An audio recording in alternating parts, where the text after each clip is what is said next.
নমস্কাৰ বন্ধু বান্ধৱীসকল, আজি পুনৰবাৰ স্বাগতম জনাইছোঁ মোৰ অন্য এটা নতুন ভিডিঅ'। আজি আমি যাব ওলাইছোঁ হোজাই টাউনলৈ আৰু মোৰ লগত যাব মোৰ দুজনমান বন্ধু। তাত অলপ কাম আছে হোজাইত, সেইকাৰণে ভাবিছোঁ আপোনালোককো দেখুৱাই দিওঁ অলপ আমাৰ হোজাই টাউন। ভিডিঅ'টো চোৱাৰ পিছত আপোনালোকৰ দেখি কেনেকুৱা লাগিল কমেণ্ট কৰি জনাব আমাৰ হোজাই টাউনটো। তো বলক গৈ থাকোঁ বন্ধুসকল।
চাওক বাইককেইটা বাহিৰত থোৱা আছে আৰু ইয়াৰ লগতে টায়াৰৰ দোকানো আছে।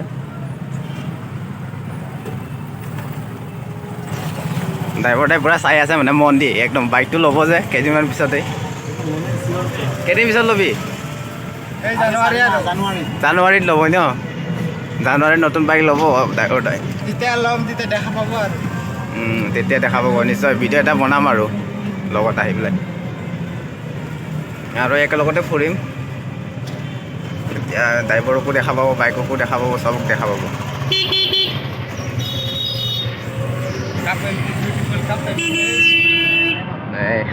আৰু এইফালে আমাৰ কলেজত যায়, হোজাই কলেজ মানে ইউনিভাৰ্চিটি হ'ল আৰু এতিয়া ৰবীন্দ্ৰনাথ টেগৰ ইউনিভাৰ্চিটি। অঁ, ষ্টেডিয়ামটো দেখা পাব। আৰু এইফালে আছে আজমল কলেজ, এইটো হ'ল আজমল কলেজ হয় এইটো।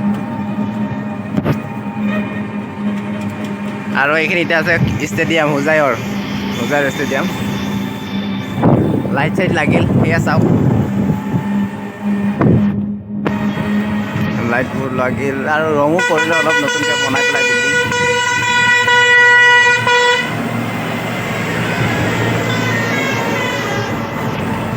এইটো হ'ল স্বামী বিবেকানন্দ ক্ৰীড়াংগন মানে ষ্টেডিয়াম আৰু এইটো।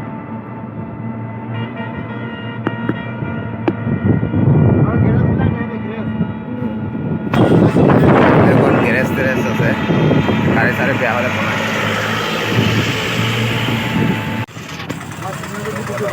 আমি যাই পালোঁ আজমল হস্পিটেল। এইয়া হস্পিটেলৰ দৃশ্য, এইবিলাক গাড়ী পাৰ্কিং। আমাৰ গাড়ী ইয়াতে পাৰ্ক কৰিব এতিয়া এইখিনি জেগাত। সোমাই দে না ইয়াতে। তো বন্ধুসকল, আমি এতিয়া পালোঁ হোজাইৰ আজমল ছাত্ৰ হস্পিটেলত। বৰ্তমান আমি আজমল ছাত্ৰ হস্পিটেলৰ গেটৰ সন্মুখত আছোঁ আৰু ইয়াত গাড়ী পাৰ্কিঙৰ জেগা এইবিলাক চব। ইয়াতে গোটেইসোপা গাড়ী পাৰ্ক কৰা হয়। তো বন্ধুসকল, এইফালে সোমোৱা হয় গেটত।